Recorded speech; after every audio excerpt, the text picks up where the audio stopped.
Okay, welcome to problem D. I'm going to show it worked. Here our first step 1 in our notes says change to an improper fraction. In this case we have whole number 5. We're going to change that to an improper fraction by putting it over 1.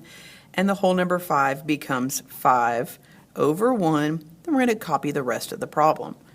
We have done step 1, changing 5, the whole number, to a fraction. Now our step 2 is to keep, change, flip. So we're going to keep our first fraction, we're going to change division, and we're going to flip the second fraction. Keeping the 5 over 1, changing division to multiplication, and changing 1 over 3 to 3 over 1. Now, we have done keep, change, flip. We're going to simplify. We're looking at our numerators and our denominators to see if we can simplify any more. We cannot. 1 and 5 and 1 and 3, that's as low as they go.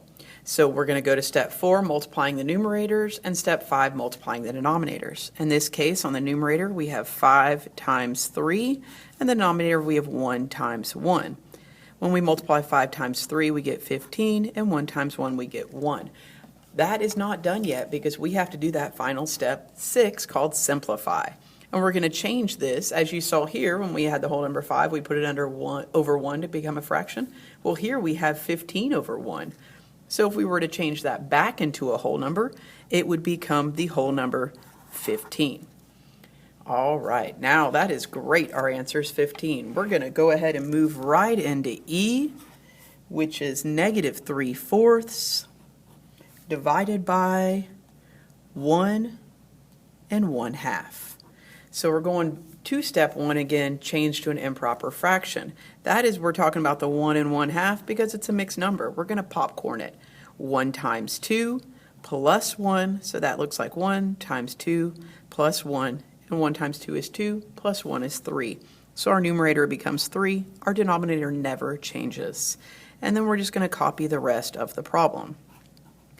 Now, step 2 for division of fractions is keep, change, flip.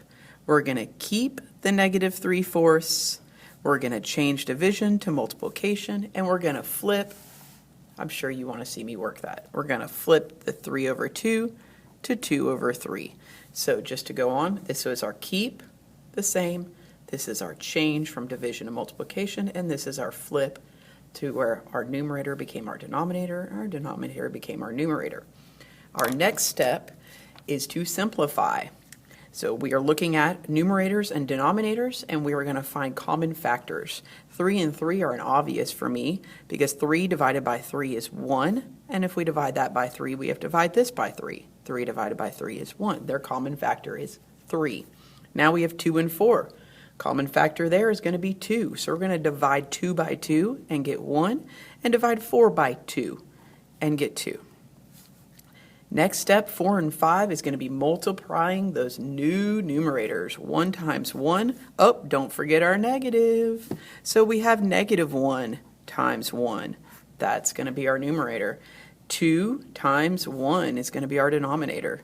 When we multiply those out, we've got 1 times 1. Negative times a positive is a negative 1. And 2 times 1 is 2. And our answer here is negative 1/2. What? We want to do F? Yes, we do. Let's do F. It is 2 and 1/3 divided by the whole number 5. We must do step 1, and step 1 says that we are going to take these mixed numbers and turn them into improper fractions. We're going to do that by doing popcorn. 3 times 2 plus 1. How that looks is 3 times 2 plus 1. And 3 times 2 is 6, plus 1, and our numerator becomes 7. Our denominator stays the same. We're still copying that division, but now we have another one to change into an improper fraction, our whole number 5. And remember, when we have a whole number, we put it over 1 to turn it into a fraction. Now the fun stuff.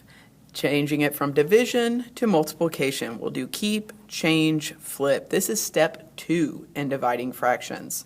We're going to keep the 7 over 3, we're going to change our division to multiplication, and we're going to flip the 5 over 1 to 1 over 5.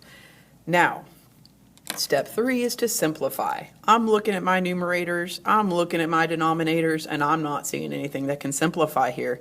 So we're just going to go ahead and multiply our numerators.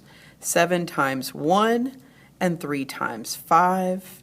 And when we multiply those out, we get our numerator as 7 and our denominator as 15. Last step would be to simplify. I'm just going to double check in my problem and make sure I did not have any negatives. I didn't, so I haven't forgotten anything. It has been simplified. 7/15 cannot get any simplified than that, and we are done with 7/15 as our answer.